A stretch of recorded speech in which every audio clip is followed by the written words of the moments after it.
Hello friends, welcome to Getting Lippy With, a space where we can all vent, chat and share our daily struggles in the hopes of helping others deal with theirs.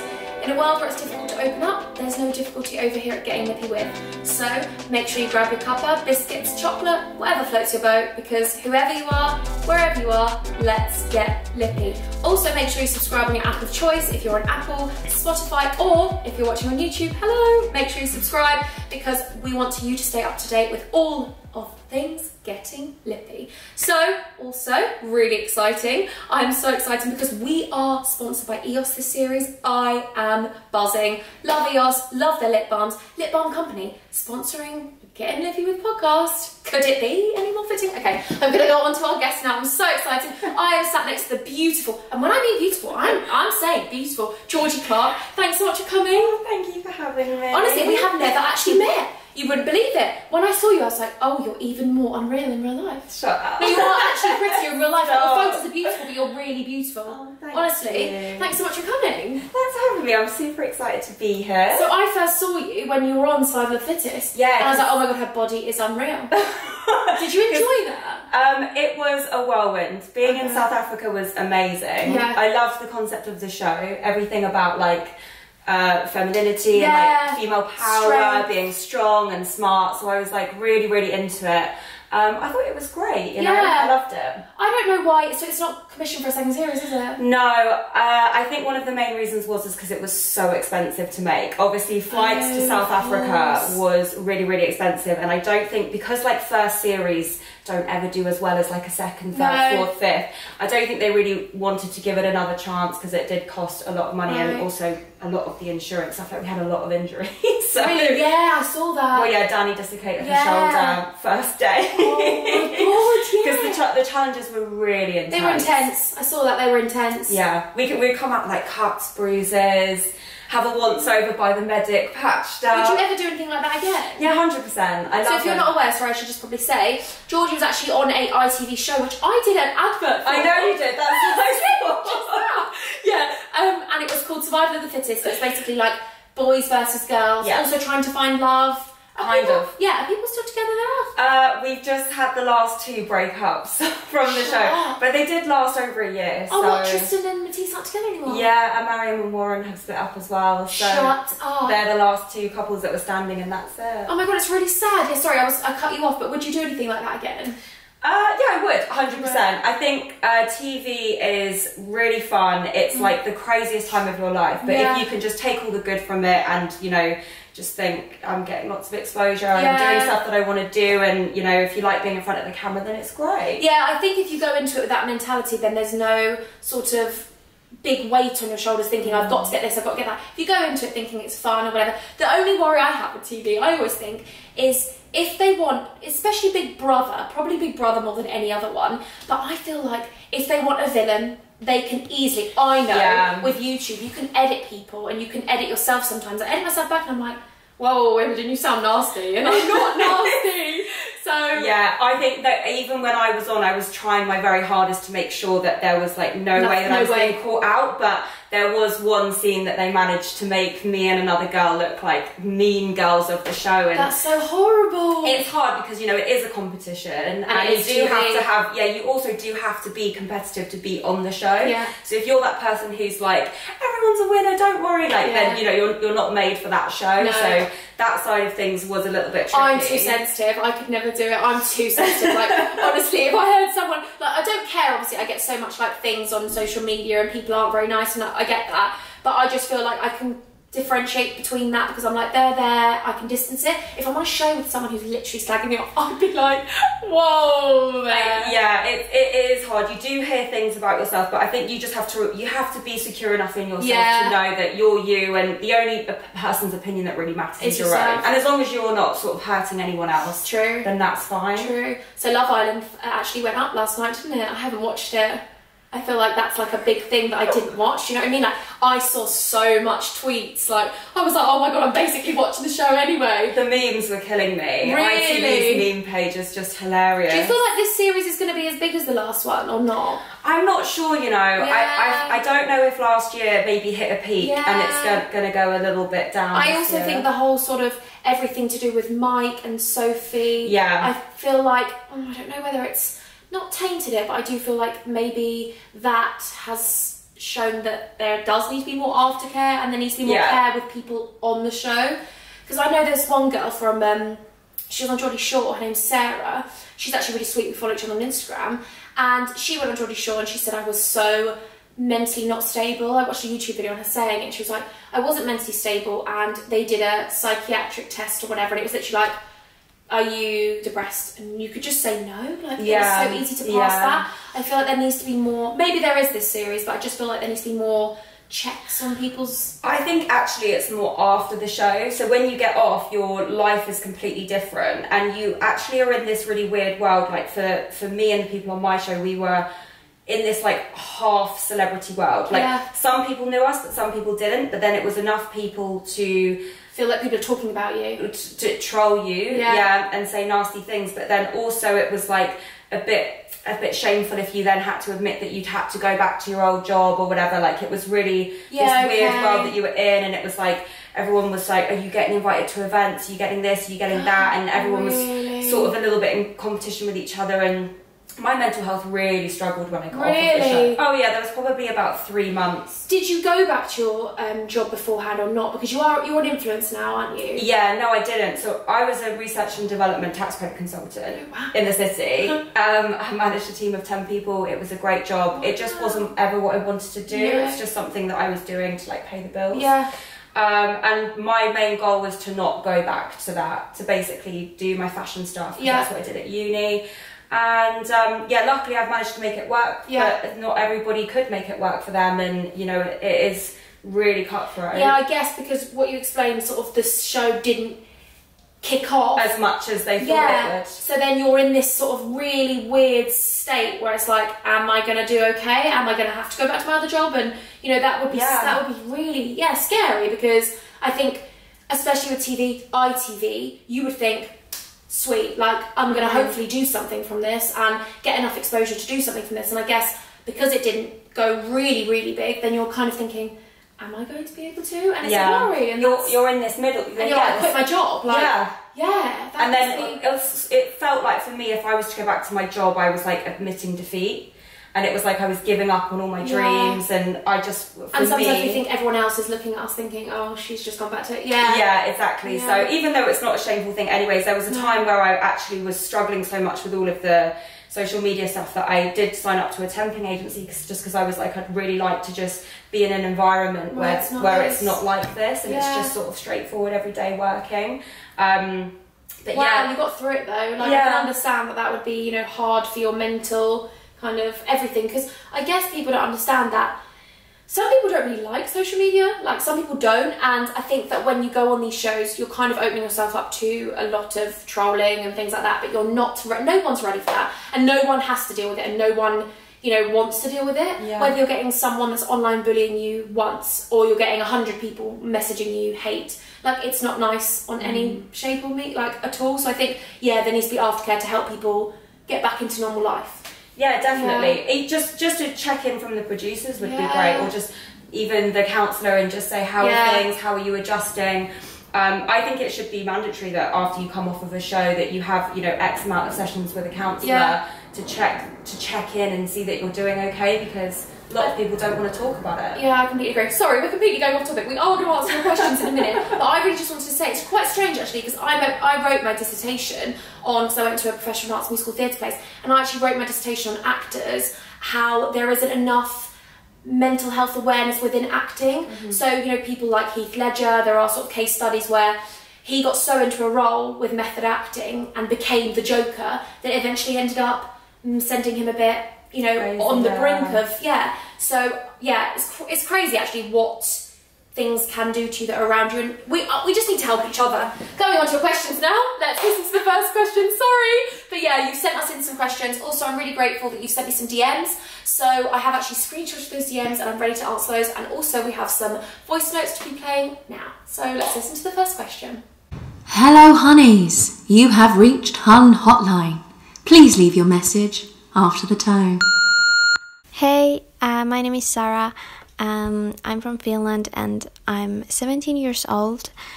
So I feel like all of my friends have had a romantic relationships and they get a lot of attention from boys. But I haven't been in a romantic relationship yet, and I feel like boys don't even notice me at all and don't like me at all.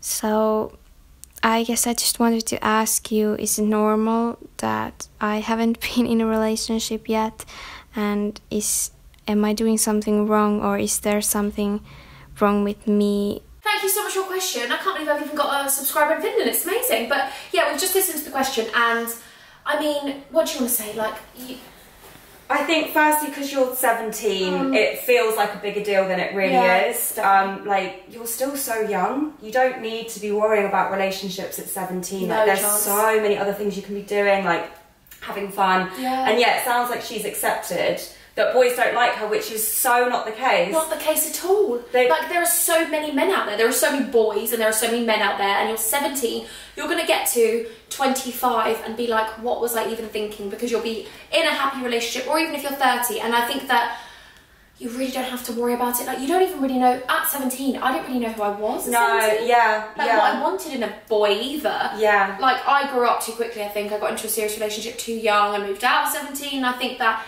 if I was you, I would be so happy that you've got your independence. Stop worrying about your friends, because you are beautiful in your own, you know, your own way. And I think that we compare ourselves too much, and they might be getting attention now, but you don't know what it's going to be like in 5 years. And actually, the girls in my school that were the girls that everyone was like, oh, they're so pretty, and they were the popular girls, they're now, I mean, I saw them the other day, and, you know, it's not about that. Like, people have their jobs then, and people get married, and, you know, I saw her and I was like, well, she's a successful woman, she's got her, you know, her stuff together, and, you know, she's not even in a relationship, and she's very happy with that. And I think that we're so quick to think that we need to be adult. Yeah, and rush. Yeah. And also, I feel like listening to the voice note, like in her voice, she sounds like she doesn't have confidence in herself, which is really sad. It's really sad. The way that, like, she was saying it was like, oh, I just feel, you know, like, no one likes me, no boys like me and things. And really, it's about, a lot of this when you're young is how you feel about you, not what you think other people should feel about you. So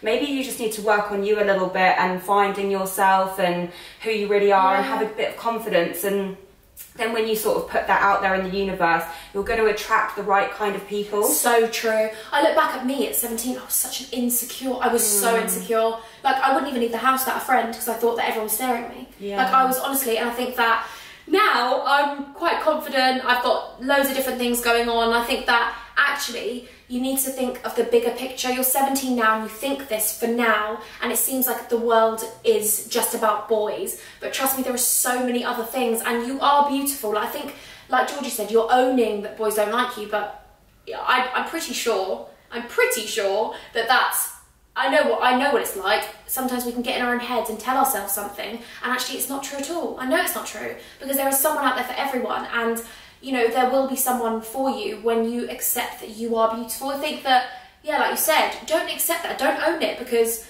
But that's also the thing, is I think you saying it out loud as well, like that, you listen to yourself more than you think. So the words that are coming out of your mouth, you're actually telling your soul and subconscious, and, you know, that's going to be going in and you're going to be believing it. Like, you need Our mind is so powerful. Not be talking about yourself in such a negative way. You've got to just look at it and think, right, I'm going to put this into a little diary and say that you thought that one day, and now you're going to tell yourself you're beautiful, you're going to go out there, you're going to find out what you love. Like, if it's your hobbies, and focus on those things and start making yourself feel nice inside, and that will then transpire to other things, and people will be like, oh wow, she's really happy Yeah. and she's gorgeous, and you know, you're right. And it'll happen when it happens. Like, no one knows when you're going to meet someone that you really get along with. A lot of the time it's just when, you're happy in yourself and you're out living your best life, so doing everything that you enjoy, and then the right person comes across and thinks that she looks really great, she looks really happy, I'd love to, you know, get to know her. Yeah, so. I'm just saying, I was single for 5 years.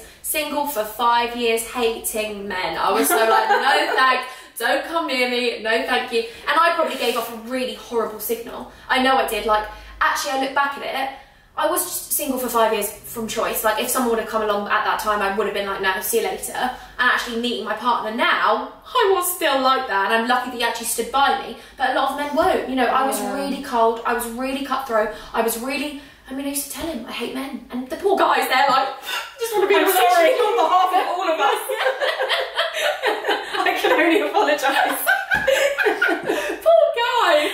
And actually, you know, I think that we need to project positivity, and that attracts better friends, better people in your life, and also it makes you happy.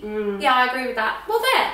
I really hope that you go away and think to yourself, I am beautiful, but it's not about boys liking you. It's about you liking them, hun. You might not like them. Do you know what I mean? Yeah, just work on yourself and tell yourself, you know, work on your mental health and like how good you feel inside. Because I know that when we feel negative, it drains you, doesn't it? Like, yeah, those days you're like, I just feel like I don't want to get out of bed and I just feel rubbish.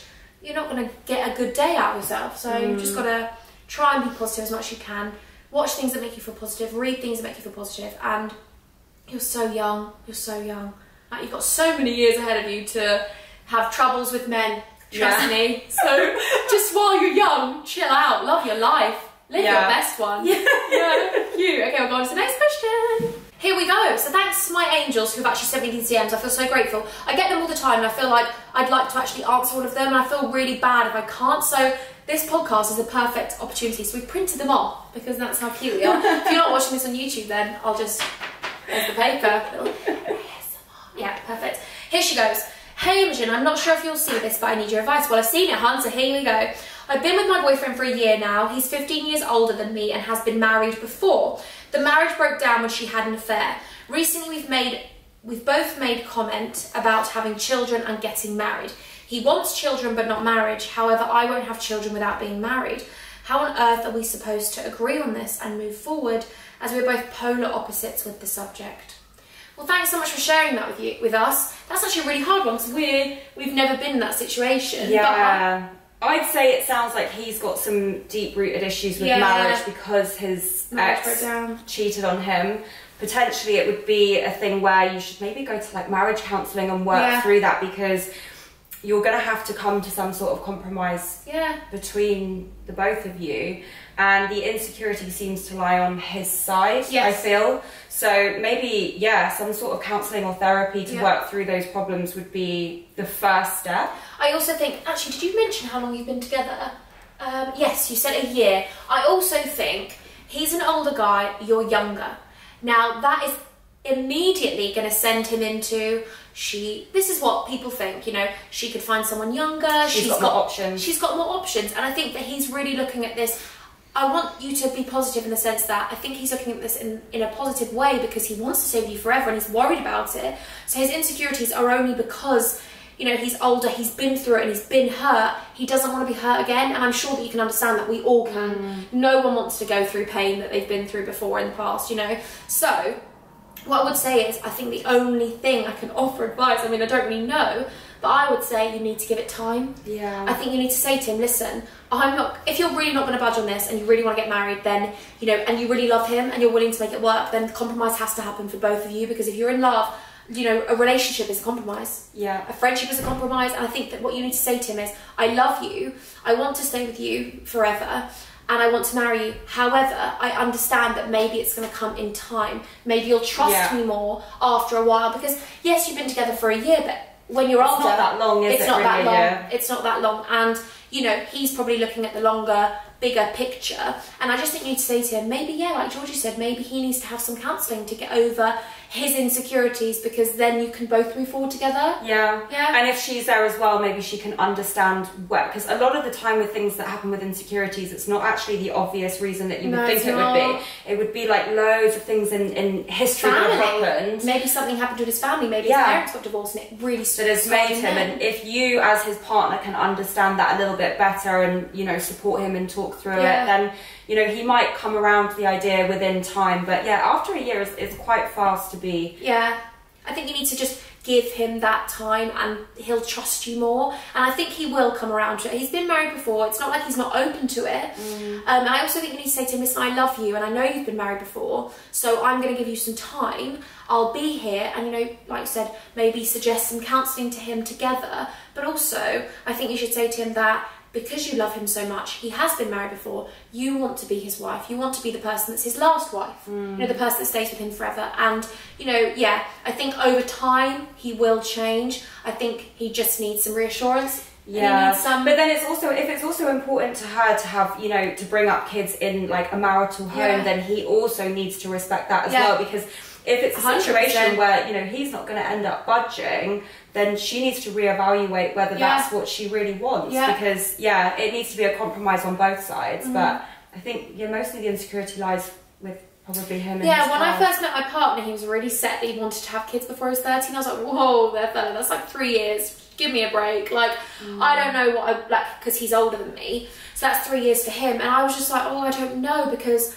I don't see myself getting married and having kids within 3 years. Like I really want marriage before kids, and that's my thing. And I said that to him and he was kind of like, well, you know, will it fit in? I was like, oh well, you know, it's a compromise, and if you want me to have children with you, I love you, I want to, but that's why we're engaged, you know, because we're going to get married. And I think that's his way wasn't necessarily, he didn't see his parents get married before they had kids, so he didn't see that. But my parents got married at 19, then started having kids. So yeah, I think every relationship is a compromise, and I'm sure that you two can come to, I'm sure you can compromise. It just takes time. Yeah. It just takes time and understanding each other. He needs to understand you as well, like you said, like he needs to understand that. How important it is.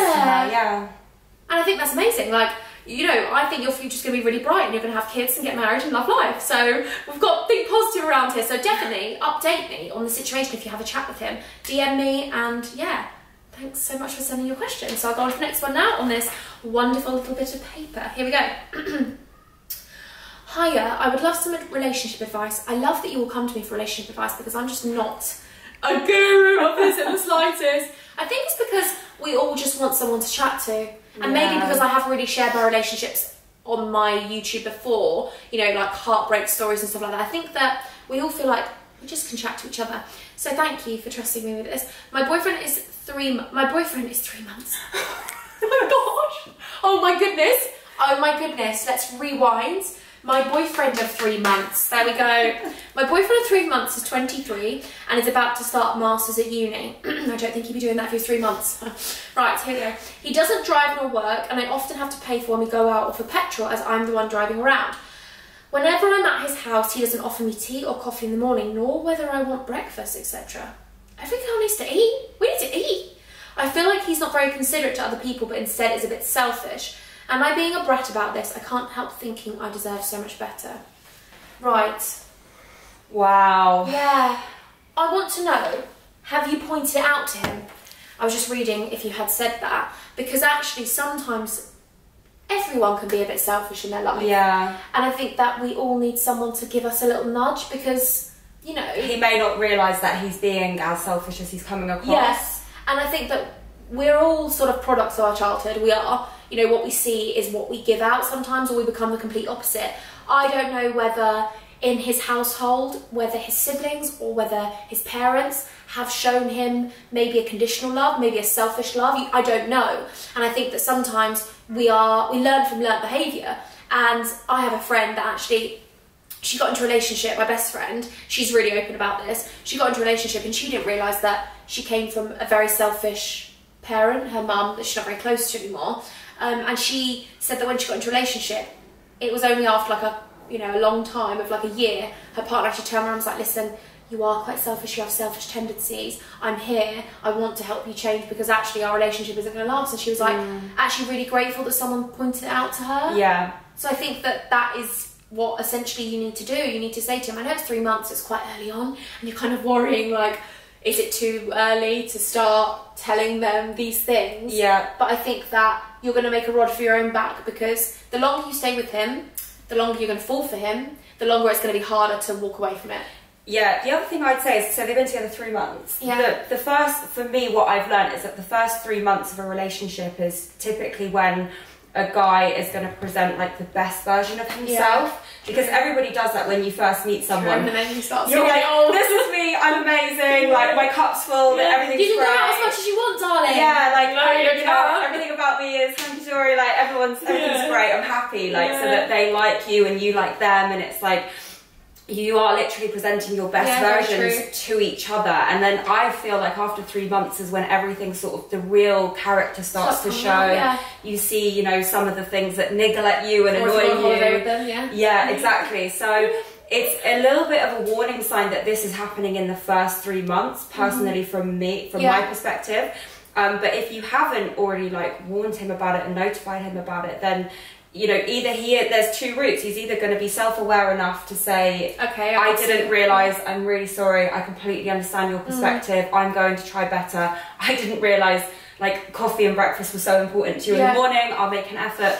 Or he might just say, you know, you're being ridiculous, this is just me, I've done a master's, it's very stressful, I'm busy doing my master's. Then you then need to go away and think, is this really what I want? Because she'd be compromising a lot in terms of happiness in a relationship. Very true, very true. And I also think that, like you said, the 3 months are either, you either see the person for, you know, how amazing they are on this pedestal, but also I do think within the first bit of the relationship, it is kind of that trial.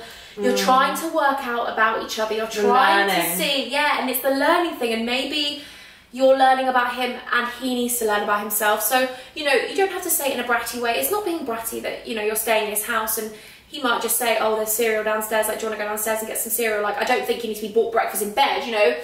You're not asking for that. You just want some common courtesy. And like you said, masters are really stressful, but every single person has stress in their life. And I think that there are times when we have to just be understanding of someone else. And I think that he might just say to you, I've been so stressed and I didn't even think about it. And maybe he's never been in a relationship before. Maybe he doesn't know that things like that are something which a woman or a man would want. So the small things sometimes are the most important. So I think just chat. It sounds like she's learned a lot about him over the 3 months, but he has not learned as much about her and what's important to her. So maybe it's actually on her to vocalise her needs and wants and what's important to her, and not be sort of afraid to do that, because when you do that with a partner, it's like a take it or leave it. This is sort of what I need in a relationship, and if you can't provide it, then you're not the right person for me. Exactly. And I think that actually, I know, looking back on relationships, I've sort of put up and shut up because I'm scared that they're going to leave me, and I don't want to be on my own, and I was really insecure when I was younger, etc, etc, etc. And I actually think that,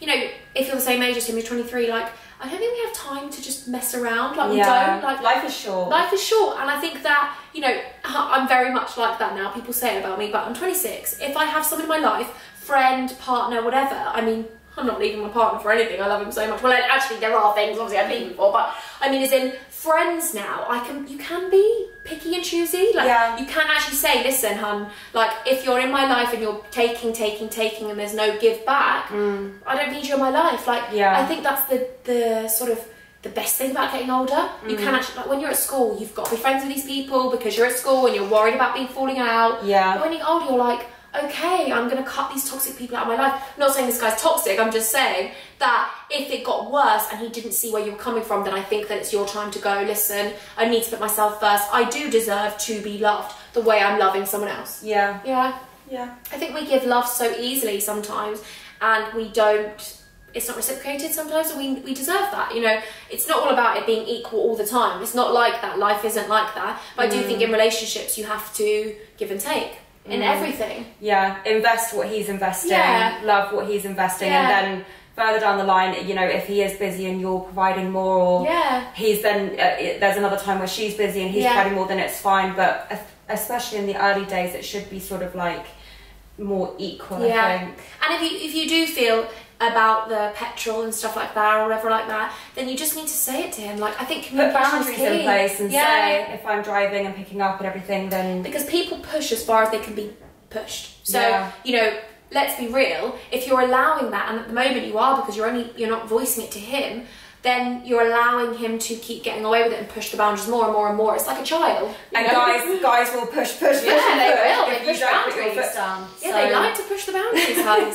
I mean, women like to do it as well, but I can only speak from experience with men. They like to push boundaries. So yeah, just limit the boundaries and have a chat with him. Communication is key. Have a chat with him, I think, and let us know how it goes. Okay, perfect, here we go. I'm just coming to the end of my first year of college and I love it so much. I've made loads of new friends because I go to drama and we get on really well.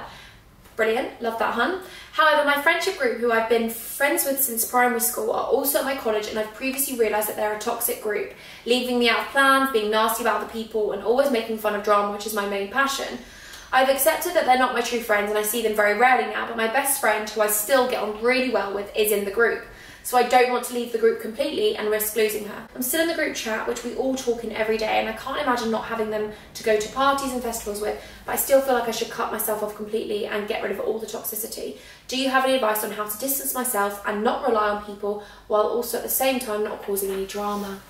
Such a hard one. Friendship groups are so I think everyone's been through a situation like that at some point in their life, haven't they? Yeah. I look back at now and think, oh my goodness, there were so many friendship groups I was associated with in school, and they were like the bullying ones, and people would think that I was part of them because I was with them, and I hated it, and I think that if I could go back now, I would have cut them off quicker. Yeah. But I think it's a really hard one. It's a good thing that you still got your best friend. Have you spoken to your best friend about it? Like, have you said to her that you want to leave the group? I mean, you could always mute the group and not speak in it. Yeah. Muting is wonderful. I think also if she, I would say like maybe pick and choose what you want to go to with this group. Yeah. Maybe just take a step back, and if there is a really fun festival, you know, it's one day out of your life and you can just sort of go and enjoy that, but maybe, take a step back in the group, mute it. Don't go to everything with these girls if you're finding it really hard on your sort of mental health with them talking and making fun of things that you enjoy. I think you already know kind of how to distance yourself, because you kind of already have, like you said. I think the way to I mean, if you really want to completely wean them off, then I think it's just about realising what makes you happy, and if this group aren't making you happy, then sack the parties and festivals off. If it's not going to make you happy, I mean, I don't know whether you enjoy these parties and festivals with them, because if you do, then go. Like, if you enjoy going to festivals and parties with them, then sweet. There are friends that we can keep at a distance and we can keep at an arm's length. We don't have to trust them with our lives. There are friends that you have like that. They're like good time friends. Yeah, good time going out friends. Yeah. And they're not friends you would necessarily divulge all of your relationship stuff to, you don't trust them. Personal stuff. But yeah, I mean, by all means, if she wants to continue like having fun, then just keep them as good time friends. Exactly, and I think that if you want to distance yourself from the group chat, I would just say, guys, I'm so busy, by the way. If I'm ignoring everyone, it's just because I'm trying to do college work. Easy, done. That way, you don't have to speak into it so much. You're sort of distancing yourself. You've already given them a thing. They've got nowhere to go. They can't be like, oh my god, she's so busy. Sweet, if they are, cool. Like, they're not your mates that well anyway, so you don't really care. I would just say to your best friend that you feel awkward about distancing yourself, and see what she says, because maybe she might say, listen, you know, they're not that bothered. She might say they've spoken to her about it or whatever, and I just think that, really in this life we need to put ourselves first. Like, if these people are toxic, then you don't need to be associated with yourself. Like, do you? The other thing is that this is not just like a school or a college or a uni thing. Like, this happens throughout the whole of your life. Like, I'm still in situations now where like I have acquaintances and things that I may not get on with that well, but they'll be at events, and you still have to keep it nice and just, you know, keep it at an arm's length. It's really good learning how to put in those boundaries with people like that, and being able to just enjoy the good part of them and then take yourself away from all the negative parts of them.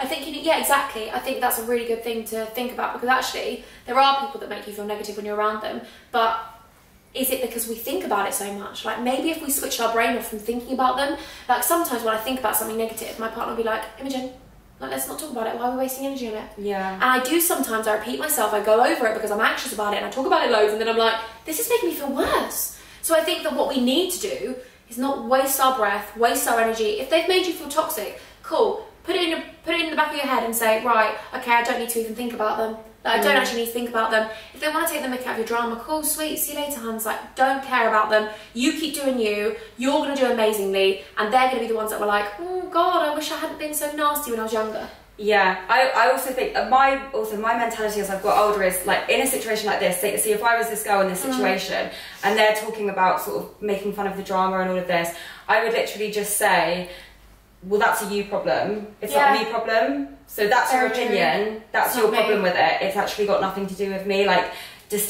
being distinctive with that's a you problem. And breaking it off, It's not a me problem. Yeah. And then in your mind, you know, actually, it doesn't really matter what they think about what you do about drama because with drama because you enjoy it. I think that's a really good thing. Like, I think that's a really good point actually, because sometimes we associate and get too connected to something with other people's opinions, when actually people are entitled to their opinion. They shouldn't really voice it to you, I don't think. I think it's quite nasty to be voicing it to you. You know, there's a lot of people that don't like my red lipstick I'm wearing today, but they probably won't tell me on Instagram because they're nice. Like, I have nice people that I'm with, but there will be the odd person that will be like, I hate that red lip. And I'm like, but hun, you're entitled to your opinion, you just shouldn't be sharing it and being nasty. We just turn around and say that's a you problem. Yeah, very true. So, see ya. Well done. That's a you problem. Enjoy your red lip, hun. You don't have to wear a red lip ever. I like the Sephora one, thank you very much. It's not a me problem. Yeah, I think we can do that in all walks of life. Like, I think sometimes with so many things we take it on as ourselves. Like, I get a lot of people saying to me that they've been cheated on and it's made them feel really rubbish, but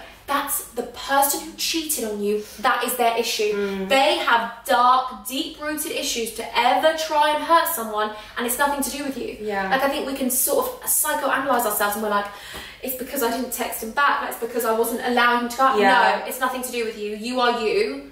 You're not right for him. He chose to do that. It was his decision. He chose to do that, or she chose to do that. Do you know what I mean? Yeah. Yeah. Okay, cute. I hope you resolve that, and I really hope that you can keep them at arm's length and understand that use them a bit. Yeah. Take what you want from them, but also be able to shut your door and go, okay, see you later. Yeah. Yeah, perfect. Okay, let's do one more, shall we? Yes. Okay.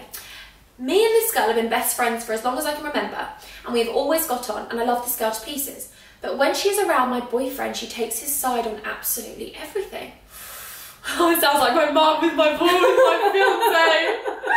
One example being, we were eating in the pub the other day, my boyfriend drove us, and he wanted to drink with us. I immediately snapped at him and told him we were having a few drinks and he can miss out this one time because no way was he drink driving. My best friend said, stop being boring, he can have a few drinks and drive fine. And the two of them argued with me for ages. I was in such a bad mood, and in the car on the way home, they made faces at each other and were joking about me sulking. She makes our bickers 10 times worse, and this is just one of the many times she does this. What should I do? Oh my goodness, I'm sorry, but I don't think it's any... Listen, my mum can get involved with my partner and me because we are going to get married, and my mum sometimes is protecting me. She's kind of like Imogen, like, you're not going to win this battle, you're in the wrong. And I get it. I mean, my mum actually does take my partner's side over everything even when he's in the wrong, but it's fine. But I think with your best friend, I don't think you can hang around with both of them at the same time. No. I think that's the only way. Separate them. Yeah, you're going to have to. And have you brought it up with her and said, like, I just think that's so, I think personally that's so inappropriate. I think that's so out. I don't like that. I do as well. I'm a bit concerned about this friend. So am I. If I'm honest. Like, what's her end game? What does she want to have? Like, she's your friend. If anything, like, I'm going to be honest with you. My best friends, yeah, if they argue with their boyfriend in front of me, I would never bring it up and make my best friend look bad. If they were in the wrong, I would pull them aside afterwards and privately be like, Princess, like, that wasn't great. That, yeah, like, maybe he isn't actually wrong, but I would never ever do that in front of the boyfriend because my loyalties lie with my best friend. Like, my loyalties will always lie with her. Even if she is in the wrong, I will still just pull her aside and help her, but I would never ever belittle her, make her feel like there's sides, and also make her look stupid. I would never do that. Oh my god, if my friend did that, I would fly. I would fly. I feel like when you read that message as well, the like underlying feeling I got as well is that this friend is showing off, like, in front of the boyfriend. Also encouraging drink driving, like, is she okay? Yeah, and it's like, no, for me it doesn't sit right. It doesn't sit right at all. Sorry, I'm being sassy on this one situation, but I do actually feel really passionate about this. Like, if that was me, I would be like, and if it continued, if it was a one-time occasion, okay, maybe we could get away with that. But I think that having your best friend take your boyfriend's side, no. I'm sorry. I think she needs to separate them and have a conversation with both. Her boyfriend firstly needs to also respect that if she doesn't want to get in a car because he's been drink driving or, you know, whatever, her boundaries with that. And it's her relationship at the end of the day. Yeah, that's their problem. It's nothing to do with the friend at all. I also think the bitchiness though of like the laughing and the joking, I think that's really nasty. And actually it's not just your friend we need to think about, it's your boyfriend, because if he is doing that, I think that's really catty and nasty. Like, I'm going to be honest with you, sometimes my mum will take my side and then my partner will actually be like, feel sorry for me, because he's like, oh, I don't want you to feel like we're ganging up on you. Yeah. And he would look at my mum and be like, okay, actually, me and Imogen will go sort this out, like, thanks so much for your input. And he'll cuddle my mum and be like, you know, close with her. But I just think, no, like, he shouldn't encourage that either. Like, he should be the one that's like, I find it weird that your friend actually takes my side. Yeah. Like, what? No, I'm sorry, hon. I think you need to speak to both of them and actually keep them at a distance, but also reevaluate. I know you've been friends with her for a long time, but also I think that we live in this world where we're like, been with friends with her for 10 years, I need to be friends with her forever. But if she's not a good person, she's not a good person. Yeah. It doesn't matter how long you've been friends with someone, because you can be friends with someone for 6 months and they've actually been a better friend to you than someone that you've had in your life for 10 years. So true. And I'm all about loyalty, but it doesn't mean that you have to stay in a friendship that you're not benefiting from or happy with. And unless you've spoken to her about this, then I don't think, you know, if her opinion is, you know, I'm just going to continue doing me. I feel so sorry for you. I can't imagine how horrible that would feel. I feel like that would be so, you'd feel like that you want the ground to swallow you up because the two people that you love the most are ganging up on you and making you feel like you're in the wrong. When actually you're not in the wrong in this situation. But even if you were in the wrong, you never deserve to feel bullied. Like, that's actually bullying. Yeah. No, sorry, hon. I really hope you sort that one out. I really do. Like, you deserve better from both of them. So I hope that you get better from both of them. Yeah. Okay, well, thank you so much. Thanks so much, Georgie, for coming on. You've been amazing with advice. You're really good. I love stuff like this. Oh, I love it. I feel like it's just literally a girly chit chat. So thanks so much for coming on, and thanks so much for sending your questions. Make sure you continue to DM us. You can DM Getting Lippy With on Instagram, or you can DM me. Just send me your questions and we will be answering them in future episodes. I know that some people didn't want to send the voice notes, so we've decided to switch it up a bit, you know? We change it up on this podcast. If you have enjoyed it, please subscribe. Make sure you subscribe on your app of choice. And also, if you'd leave us a review on Apple or Spotify, it'd be so helpful. It really, really helps you baby girl out, see that if you like it. And also, it then makes other people see the podcast, and it really is just a massive thing, because it helps other people. You know, there might be someone else listening out there that has the exact same problem as that girl, and that a problem shared is a problem halved, and hopefully it helps the other person listening. So thanks so much for listening. Until next time, I'm gonna love you and I'm gonna leave you. Bye.